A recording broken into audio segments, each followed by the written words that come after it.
Okay, not an issue. We will provide you. So what are the 7 fundamental quantities according to the SI system? So first quantity is what? Length.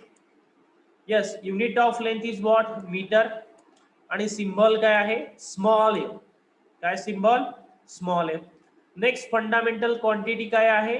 Mass. Unit आहे kilogram. Unit आहे KG. Small मध्ये आहे बरं. जसं unit दिलेलं आहे त्याचप्रमाणे symbol लिहायचे. जसं आहे स्मॉल के जी. नेक्स्ट फंडामेंटल क्वांटिटी आहे टाइम. युनिट आहे सेकंड आणि डिनोटेशन किंवा सिम्बॉल आहे small S. Next fundamental quantity घेतोय आपण इलेक्ट्रिक करंट. हा तुम्हाला 12 स्टँडर्डला पेपर 2 मध्ये चॅप्टर दिलेला आहे करंट इलेक्ट्रिसिटी. तिथे तुम्हाला यूज करायचा आहे हा युनिट खूप वेळा. That is ampere. काय युनिट? करंटचं. करंट तुम ओके. जे काय तुम्ही करंट घेत आहे फ्रॉम एमएससीबी मधनं तुम्ही जे आता तुम्ही एमएससीबीच्या ज्या लाईन्स आहेत तारा दिसतात तुम्हाला तिथून काय येतं बेटा? फ्लो करंट आहे. करंट हा करंट तुम्ही तुमच्या ओके घरापर्यंत आणलेला आहे. तो कशामध्ये आहे बेटा? एम्पियर मध्ये आहे. कशामध्ये आहे करंट? हा एम्पियर मध्ये मेजर करणार. युनिट काय आहे? Capital A, not a small A. काय युनिट? कॅपिटल. Next temperature. बरोबर आहे. टेम्परेचर सर आम्ही डे टू डे लाईफ मध्ये कशामध्ये मेजर करतो? कशामध्ये मेजर करतो? तर डिग्री सेल्सिअस मध्ये. ओके. नॉर्मल एम्बिएंट टेम्परेचर किती आहे? 22 to 27 degree Celsius normal ambient temperature असतं किंवा रूम टेम्परेचर. बरोबर आहे. बट बॉडीचं टेम्परेचर किती म्हटलं तर 32 टू 37 डिग्री सेल्सिअस पर्यंत बॉडीचं टेम्परेचर असतं. बरोबर. बट हे डिग्री सेल्सिअस मध्ये आपण मेजर करतो. But now in SI system we have to prefer the temperature in Kelvin. कशामध्ये मेजर करायचं आपल्याला? केल्विन मध्ये. मग डिग्री सेल्सिअस टू कन्व्हर्जन असेल आपलं केल्विनचं दॅट इज 273 आपल्याला ऍड करावे लागतील. ते आपण कन्व्हर्जनच्या वेळेला तुम्हाला इंट्रोड्यूस करून देऊ. ओके. सो टेम्परेचर युनिट आहे केल्विन. डिनोटेशन आहे capital K, not a small K. Capital K.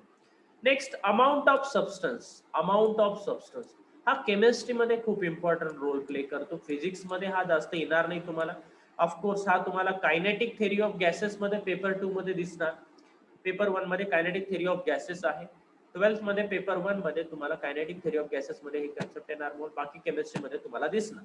That is amount of substance. कशामध्ये मेजर करणार आपण? मोल मध्ये.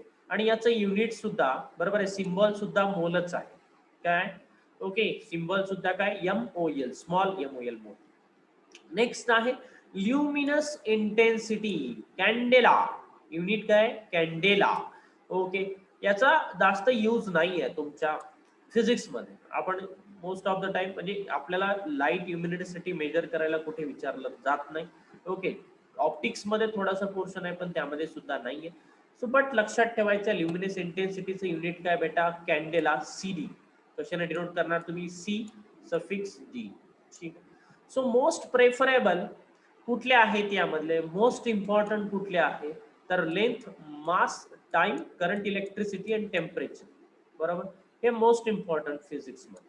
अमाऊंट ऑफ सबस्टन्स केमिस्ट्री मध्ये जास्त यूज होतो. सो मीटर, किलोग्राम, सेकंद आणि एम्पियर. बाकी आता या सगळ्या फंडामेंटल क्वांटिटीज वरनं ज्या डिराइव्ड करण्यात आलेल्या आहेत त्याला म्हणणार आपण डिराइव्ड क्वांटिटीज. जसं व्हेलॉसिटी आहे, फोर्स आहे. बरोबर आहे. ओके. या सगळ्या काय? डिराइव्ड क्वांटिटीज आहेत. त्याचे युनिट्स पण आपण बघणार पण ते नंतर. सो फंडामेंटल क्वांटिटीचे युनिट्स नोट डाऊन करायचे, लर्न करायचे. सिम्बॉल पण सगळ्यांनी लर्न करायचे.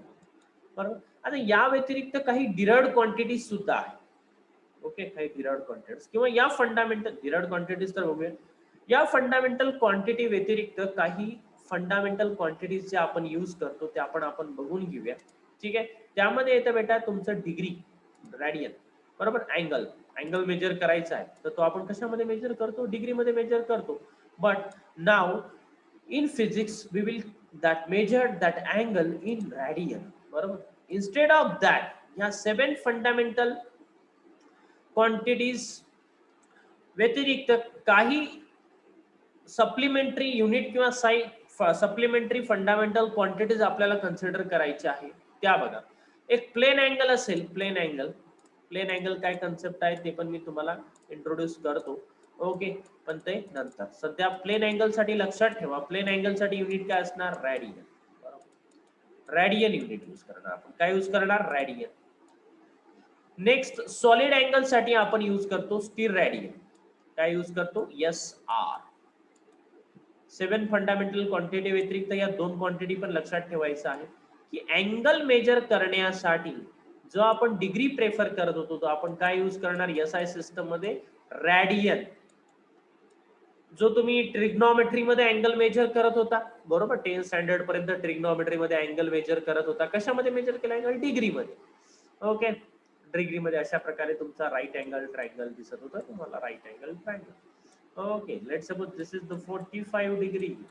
But now in this case we have to take this angle in radian. कशामध्ये घ्यायचं? रॅडियन मध्ये. मग याचं कन्व्हर्जन पण आपण बघणार आहोत, बरोबर आहे. कन्व्हर्जन पण आपण बघणार. सॉलिड अँगलचा जास्त उपयोग आपल्याला नाहीये. मोस्ट ऑफ द उपयोग जो आहे तो आपल्याला प्लेन अँगलचा आहे, त्यालाच आपण कशाने डिनोट करणार? Radian. Okay, clear? Yes, clear. त्या व्यतिरिक्त मी तुम्हाला काही प्रॅक्टिकल युनिट्स म्हटलं होतं. प्रॅक्टिकल युनिट्स बघा, प्रॅक्टिकल युनिट जसं म्हटलं होतं, प्रॅक्टिकल युनिट आहे हॉर्स पॉवर. हे एक प्रकारचं प्रॅक्टिकल युनिट आहे, बरोबर आहे. प्रॅक्टिकल युनिट आहे. कशाचं प्रॅक्टिकल युनिट आहे? पॉवरचं, बरोबर आहे. पॉवरचं. तो हॉर्स पॉवर म्हणतो आपण त्याला, आपण HP ने डिनोट करतो, बरोबर. हे प्रॅक्टिकल युनिट्स. ओके, जसं लाईट इयर म्हटलं, लाईट इयर तुम्हाला म्हटलं की नेपच्यून किंवा एखादा ग्रह जो पृथ्वीपासून, प्लुटो ग्रह जर म्हटला मी की पृथ्वीपासून किती दूर आहे, तो आपण डिस्टन्स मेजर करणार का? Of course. But in case of an space, स्पेसमध्ये हे डिस्टन्स खूप लार्ज आहे, त्याला आपण किलोमीटर आणि मीटर मध्ये मेजर करणार का? नाही. ते कशामध्ये मेजर केलं जातं? तर लाईट इयर मध्ये मेजर केलं जातं. So light year distance. Okay, distance of Earth from the another planet or the Pluto or Neptune.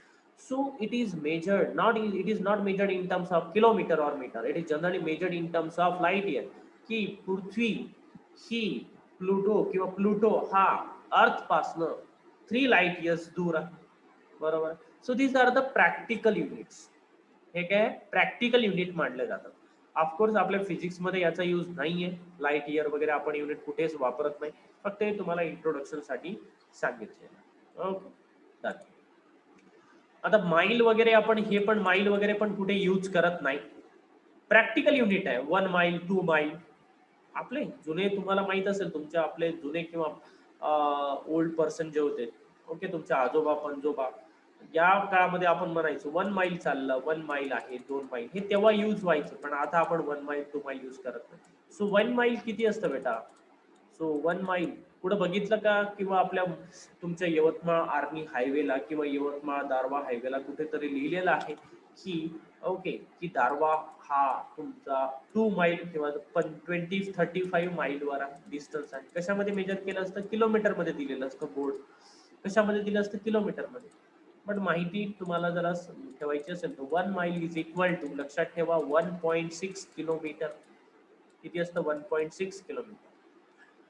So these are the some fundamental quantities. उद्याला आपण डिराइव्ड क्वांटिटीज पण बघणार आहोत, बरोबर, आणि काही प्रिफिक्स पण बघणार आहोत, प्रिफिक्सेस, ते उद्याला डिस्कस करूया आपण. तर परत एकदा मी इंट्रोडक्शन तुम्हाला देतो आहे की हा एक प्रकारचा तुमचा फ्री डेमो क्लास लर्न होत आहे, स्टार्टिंग होत आहे. बट हा तुमचा फंडामेंटल बेसिक पोर्शन आहे. बट ऍक्च्युअल तुम्हाला बघायचं असेल की युनिट वगैरे युट्यूबला व्हिडिओ अवेलेबल आहेत की हा फंडामेंटल पोर्शन आहे. हे फिजिक्स नाही, हे फिजिक्स एकदम बेसिक फंडामेंटल आहे. फिजिक्स तर तुमचं ओके, जून नंतर खरं फिजिक्स स्टार्ट होणार. आपण इथे फक्त मॅथमॅटिकल टेक्निक्स लर्न करणार आहोत. हे फंडामेंटल बेसिक कन्सेप्ट सगळ्या क्लिअर करून घेणार आहोत. ओके, ऍक्च्युअल तुमचं जे फिजिक्स स्टार्ट होणार होते जून मध्ये स्टार्ट आहे फिजिक्स. ओके, कसं असतं ते तुम्हाला बघायचं असेल तर युट्यूबवर चॅनल बघू शकता. नेक्स्ट, आता तुम्ही सगळ्यांनी, आपण एंट्रन्स एक्झाम प्लॅन केलेली आहे, त्यासाठी तुम्हाला लिंक प्रोव्हाइड केलेली आहे. तर सगळ्यांनी एंट्रन्स एक्झामिनेशन साठी जो क्लासरूम क्रिएट करण्यात आलेला आहे, ओके, वाईज ऍप मध्ये जायचं, तो क्लासरूम ID तिथे पुट करायचा, तेव्हा तुम्ही तो एंट्रन्स एक्झामच्या क्लासरूम मध्ये एंटर होणार आणि त्या क्लासरूम मध्येच ती एंट्रन्स एक्झाम घेतली जाणार आहे. त्या ऍप मध्ये ती एंट्रन्स एक्झाम घेतली जाणार आहे. तर तुमच्या सगळ्या मित्र परिवाराला तुमच्या जे काही आहेत रिलेटिव्हला त्यांना इन्फॉर्म करा. सगळ्यांसाठी एंट्रन्स आहे. तुम्हाला पण तुमचं टॅलेंट चेक करता येईल त्या एंट्रन्सच्या माध्यमातून.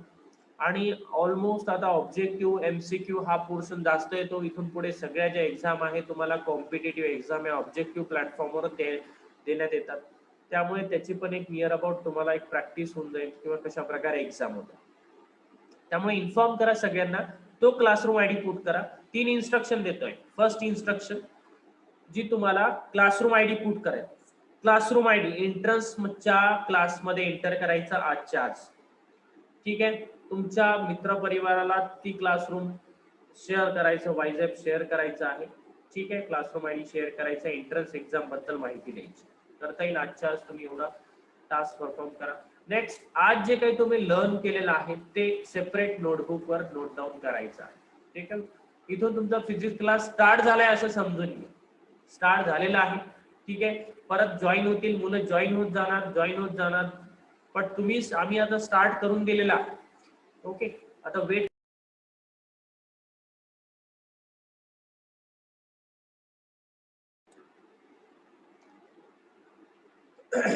सो आपला क्लास स्टार्टेड आहे, स्टार्ट झालेला आहे. डेली 10 वाजता हा आपला क्लास कंडक्ट होणार. थोडे थोडे बीट्स आपण स्टार्टिंगला घेणार आहोत, खूप जास्त घेणार नाही. थोडे बीट्स तुम्हाला फीड करणार आहोत. Okay, spoon feeding point of view. आणि ते तुम्ही डेली नोट डाऊन करत चालायचं. बरोबर. म्हणजे हा जो स्पॅन आहे आपला व्हॅकेशन, तुमचा समर व्हॅकेशनचा, याला चांगल्या प्रकारे युटिलाइज करा तुमच्या फंडामेंटल कन्सेप्ट बिल्ड करायला, फाउंडेशन बिल्डअप करायला. कारण हे गरजेचं आहे.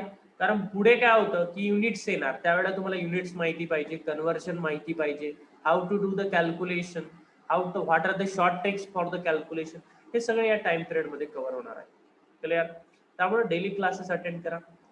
काही वेळा तुम्हाला म्हणजे सेशन जे आहे, सपोज नवीन बॅच आली तर त्यांना तो टाइम दिला जाईल, त्यावेळेला तुम्हाला तो सेशन तुम्ही स्टॉप केला तरी चालेल, ते तुम्हाला कन्वे केला जाईल मेसेज. ओके. तो क्लासरूम आयडी एंटर करून घ्या.